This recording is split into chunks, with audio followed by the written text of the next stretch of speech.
Hello and happy December the 6th, 19 days till Christmas. Today I'm going to read you a lesson about families in the Bible, and they're called tribes. And we all have families, and they mean a lot to us. I brought a picture of my family that somebody gave me when I came to work here. And this is my son Justin, and this is Hannah, and this is Rebecca. And Justin now has 3 children of his own, and Rebecca has 2 children of her own.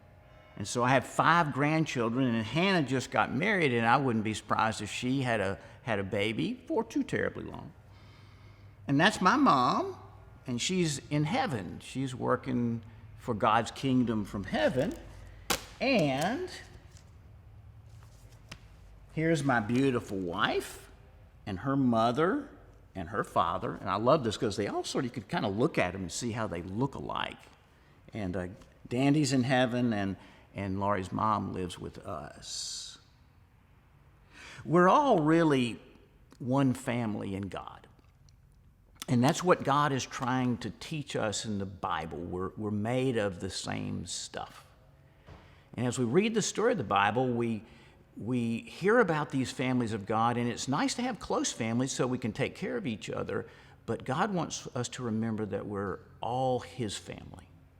So I'm going to read you a lesson today about some brothers that you've already heard about, Joseph. I'm going to read you a lesson about the tribes of Israel, the families of Israel, if you will. And particularly a family named Judah. And Judah was a big brother of the 12 brothers.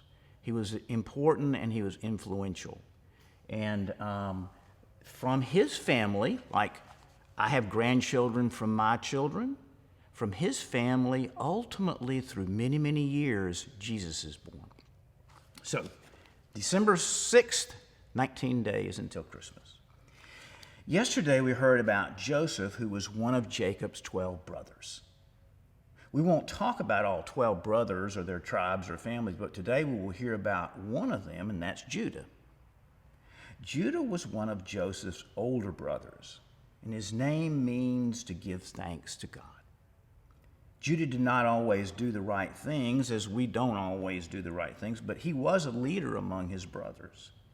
And Judah's own family would become a tribe, so would each of his brothers' families become a tribe, making up the 12 tribes of Israel. Judah's tribe is especially important because eventually one day it would be the tribe into which Jesus is born. We don't really think about tribes very often today, but it was very important back then. And a person's tribe told them about their history and who their people were. So for us to remember the tribe of Jesus helps us to understand how the whole story of the Bible is going to fit together. Love you. God bless you. Have a great day.